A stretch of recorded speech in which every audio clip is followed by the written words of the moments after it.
मैं धीरज कुमार साहू, भौतिक विज्ञान प्रवक्ता। बच्चों, इससे पहले चैप्टर हमने वैद्युत क्षेत्र के बारे में जाना। अब हम पढ़ते हैं अगले चैप्टर गॉस की प्रमेय। किसके बारे में जानते हैं? गॉस की प्रमेय। गॉस की प्रमेय में पहले हम कुछ छोटी छोटी परिभाषाएं जानेंगे। इन परिभाषाओं में सबसे पहले परिभाषा आती है क्षेत्रफल वेक्टर। किसके बारे में जानेंगे हम? क्षेत्रफल वेक्टर।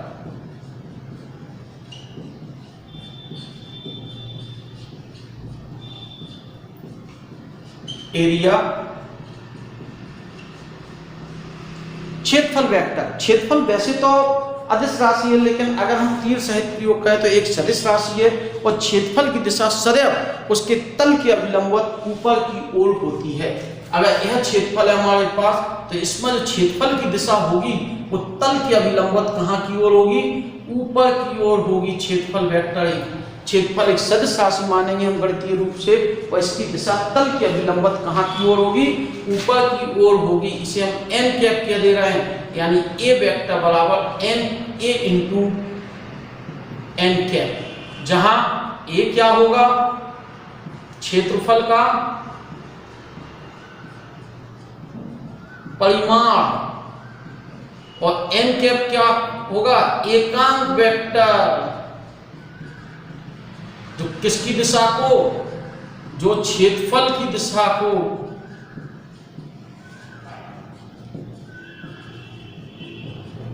क्या करेगा? व्यक्त करेगा।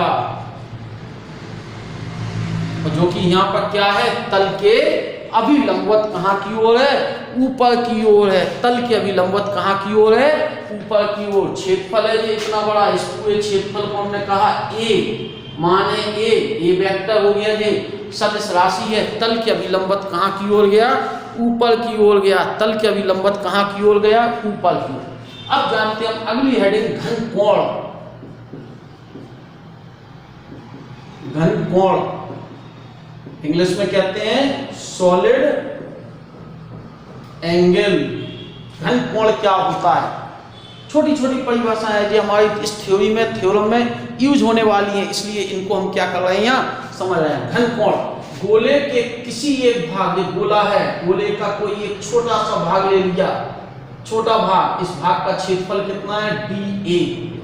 ये गोले का क्या है? केंद्र, और सतह पर है ये भाग, ये क्या है? सतह पर है, और इसकी त्रिज्या कितनी है? r। गोले के किसी एक भाग द्वारा, गोले के किसी भाग द्वारा गोले के केंद्र पर बने कोण को क्या कहते हैं? हम घन कोण कहते हैं। गोले के किसी भाग द्वारा गोले के केंद्र पर बने कोण को क्या कहते हैं? घन कोण। घन कोण को हम ओमेगा से प्रदर्शित करते हैं। किस चीज से? ओमेगा। ओमेगा से रिप्रेजेंट, ओमेगा बराबर क्या होगा? Delta A upon R square. गोले के किसी भाग द्वारा गोले के केंद्र पर बने कोण को क्या कहते हैं? घन कोण कहते हैं। घन कोण को ओमेगा से प्रदर्शित करते हैं। ओमेगा बराबर delta A upon R square, जहां डेल्टा इस छोटे से भाग का क्या है? क्षेत्रफल है, और गोले की त्रिज्या। आर क्या है? गोले की त्रिज्या है, और डेल्टा ए क्षेत्रफल है। आगे बात ना समझ में? अगर हम इसका मात्रक निकालें तो मात्रक तो होता नहीं है, तो इसका एक पूरक मात्रक होता है। कौन सा मात्रक? पूरक मात्रक पढ़ा था, स्टेरेडियन। इसका पूरक मात्रक क्या होता है? स्टेरेडियन। कहीं भी जरूरत पड़ेगी घन कोण का मात्रक क्या लिखेंगे हम? स्टेरेडियन। जब लिखा जाएगा जब अन्य मात्रक नहीं होंगे, पूरा करने के लिए, स्पेशली पहचान के लिए हम इसका मात्रक होगा स्टेरेडियन। अब ये तो थी जब के लिए घन कोण, जब पृष्ठ कैसा था? सीधा। यदि पृष्ठ तिरछा है, मींस इस तरह से, घन कोण ये है ओमेगा। पृष्ठ, इसका जो क्षेत्रफल है, अगर हम लंबवत पृष्ठ लें तो वो ये है n कैप, ये है क्षेत्रफल की दिशा, ये हो गई n कैप। और अगर हम इस पर बात करें घन कोण की, तो वो इससे कुछ कोण पे जा रहा है, मींस ये कितने कोण पे? थीटा कोण पर। तिरछा है घन कोण, जो अपना बना इस तरह से एक तीर, और जो पृष्ठ जो है तिरछा, इनके बीच का कोण कितना है? थीटा।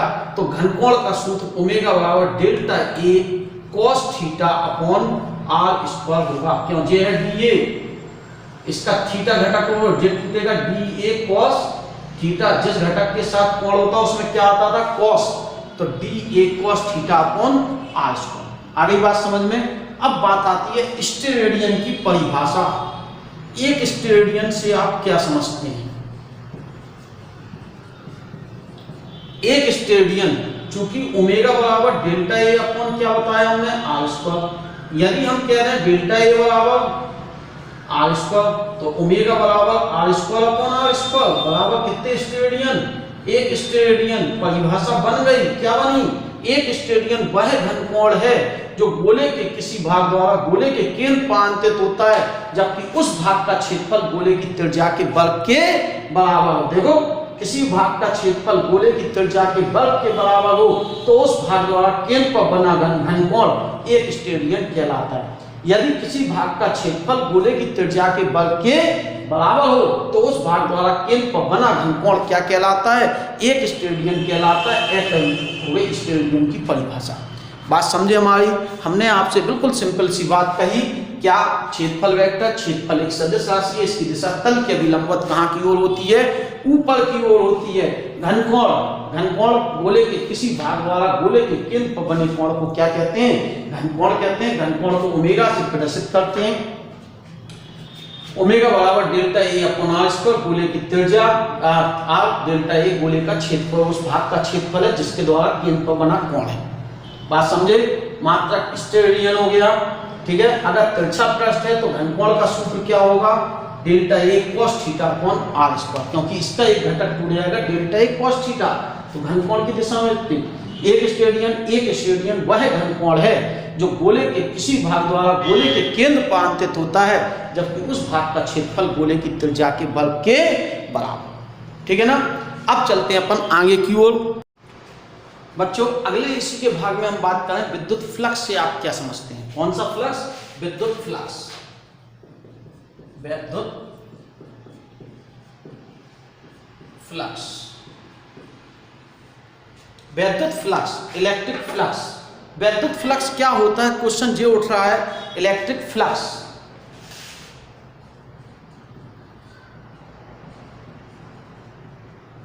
ठीक है ना। विद्युत फ्लक्स की बात करें तो विद्युत फ्लक्स क्या है, क्वेश्चन वाली बात आई तो हम जब पीछे चैप्टर में जाएं, हमने विद्युत क्षेत्र को व्यक्त करने के लिए ग्राफीय विधि जानी थी। उस ग्राफीय विधि में विद्युत बल रेखाएं, विद्युत क्षेत्र रेखाएं जानी थी, विद्युत बल रेखाएं, बस उसी से इसकी परिभाषा बनेगी। ग्राफीय विधि को ही रिप्रेजेंट कर रहे हैं विद्युत फ्लक्स में। किसी तल के अभिलंबवत, किसी तल के अभिलंबवत गुजरने वाली विद्युत बल रेखाओं की संख्या को विद्युत फ्लक्स कहते हैं।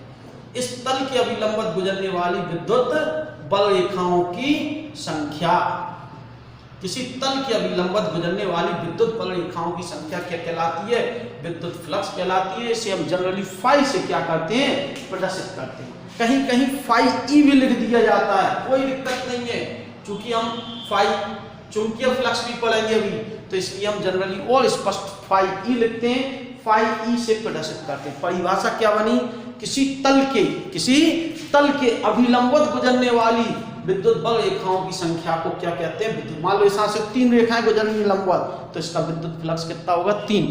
अगर इस तल से अभिलंबवत 25 रेखाएं गुजर रही तो विद्युत फ्लक्स कितना होगा, 25। बात आई, ये तो हो गई सामान्य थ्योरिटिकल परिभाषा। अगर गणितीय रूप से इसे जाने विद्युत फ्लक्स, तो गणितीय परिभाषा में हम बात कर रहे हैं, माना कि कोई पृष्ठ है, उस पृष्ठ से विद्युत क्षेत्र की तीव्रता बदल रही है। यहाँ पर हमने एक आवेश रखा और यहाँ पे कोई पृष्ठ है, तिरछा पृष्ठ है, ठीक है ना। इससे क्षेत्र गुजर रहा है ई, इस तल का क्षेत्रफल वेक्टर है, इसकी दिशा तल के क्या होगी, अभिलंबवत होगी ए वेक्टर, कितने कोण पर होगी, थीटा, जो प्लस की आवेश है, ठीक है ना। इसके कारण आर दूरी पर, किसी दूरी पर फ्लक्स क्षेत्र गुजर रहा है। तो किसी विद्युत क्षेत्र में किसी पृष्ठ से गुजरने वाली विद्युत क्षेत्र की तीव्रता वेक्टर तथा क्षेत्रफल वेक्टर का अदिश गुणनफल विद्युत फ्लक्स कहलाता है। क्या हुई गणितीय परिभाषा, किसी तल से गुजरने वाली किसी वैद्युत क्षेत्र में किसी तल से गुजरने वाली वैद्युत क्षेत्र की तीव्रता वेक्टर तथा क्षेत्रफल वेक्टर के कौन से गुणनफल को, अदिश गुणनफल को विद्युत फ्लक्स कहते हैं। इसे फाई ई से प्रदर्शित करते हैं, फाई ई बराबर ई इंटू ए। अगर हम इसको और आगे लिखें, फाई ई बराबर ई वेक्टर ई ए कॉस थीटा होगा, जहां थीटा क्या होगा, जहां थीटा ई वेक्टर व ए वेक्टर के बीच का कोण है। ई वेक्टर और ए वेक्टर के बीच का क्या है, कोण है। जहां फाई जो जहां थीटा है वो ई वेक्टर और ए वेक्टर के बीच का क्या है, कोण है। किस किस के बीच का कोण है, ई वेक्टर और ए वेक्टर। तो विद्युत फ्लक्स की परिभाषा बन गई फाई बराबर ई। अगर हम कहें यह पृष्ठ जो है बिल्कुल सीधा सीधा है, मीन्स तीव्रता ये जा रही है और इसी दिशा में क्षेत्रफल है, तो इस समय अधिकतम फ्लक्स होगा।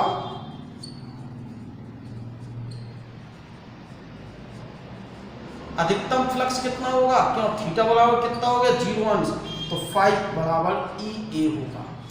यदि किसी तल जो है क्षेत्रफल इधर को है और अगर तीव्रता इधर को जा रही, तो इस समय फ्लक्स क्या होगा, न्यूनतम फाई ई, न्यूनतम फ्लक्स कितना होगा, न्यूनतम फ्लक्स। गौर करो थीटा का मान यहाँ कितने अंश है, 90 अंश रख दो, तो ई ए कॉस 90 का मान क्या हो जाएगा, 0। इस प्रकार से हम फ्लक्स। अब बात करें फ्लक्स का मात्रक। फ्लक्स के मात्रक के लिए बात करते हैं, तो सबसे पहले फाई बराबर हमने बताया फाई ई बराबर E vector dot A vector, phi E बराबर बन गया ई ए कॉस थीटा। चलो मात्रक निकालें। फाई ई का मात्रक, ई का मात्रक न्यूटन आप प्रति कूलम, क्षेत्रफल का मात्रक मीटर स्क्वायर, इसको कुछ नहीं, तो इसका मात्रक न्यूटन प्रति मीटर। या इसी का एक मात्रक हमने वोल्ट मीटर भी लिखा था, मीटर स्क्वायर, मीटर से मीटर कट जाएगा तो इसका मात्रक वोल्ट मीटर भी हो सकता है। बात समझ रहे हो ना, इसका एक मात्रक क्षेत्र का हमने वोल्ट मीटर भी लिखा था, ये मीटर स्क्वायर कट गया तो इसका मात्रक न्यूटन प्रति कूलम। फाई ई की विमा निकालें का विमीय सूत्र, विमीय सूत्र क्या होगा, आवेश का ml पावर -2, विमीय विश्लेषण फर्स्ट ईयर, आवेश का at और इसका m स्क्वायर, सॉल्व कर दें m l cube t power -3 a power -1, एक घात j है, दो घात j तो तीनों में, ये तीनों में -3, ये एक तो इसकी राशि कैसी है, ये अदिश है। पहले क्या दी, विद्युत बल रेखाओं की संख्या, नंबर, कोई दिशा नहीं होती नंबर की, तो ये कैसी राशि है, अदिश। को देख रहे हो, अदिश गुणन है, यानी ई वेक्टर डॉट ए वेक्टर। क्या परिभाषा विद्युत फ्लक्स, किसी तल के अभिलंबित गुजरने वाली विद्युत बल रेखाओं की संख्या को विद्युत फ्लक्स कहते हैं। विद्युत फ्लक्स को हम फाई ई से प्रदर्शित करते हैं। गणितीय परिभाषा, किसी तल से गुजरने वाली वैद्युत क्षेत्र की तीव्रता वेक्टर तथा क्षेत्रफल वेक्टर के अदिश गुणनफल को विद्युत फ्लक्स कहते हैं। फाई ई बराबर ई ए कॉस थीटा, बीच का कोण हो गया जहां थीटा। अधिकतम फ्लक्स, न्यूनतम फ्लक्स निकला, मात्रक निकाला, मात्रक न्यूटन प्रति मीटर, न्यूटन मीटर स्क्वायर प्रति कूलम या वोल्ट मीटर, विमीय सूत्र, और राशि कैसी हो गई, अदिश हो गई। इतनी चीज जानने के बाद अब हम जानेंगे इसके बाद गॉस की प्रमेय। कौन सी प्रमेय, गॉस की प्रमेय। ठीक है, नेक्स्ट टॉपिक होगा हमारा गॉस की प्रमेय। इतना तैयार करें बेटा, इसके आगे का अगला टॉपिक बहुत इंपॉर्टेंट क्वेश्चन है गॉस की प्रमेय। ठीक है ना, ओके, थैंक यू।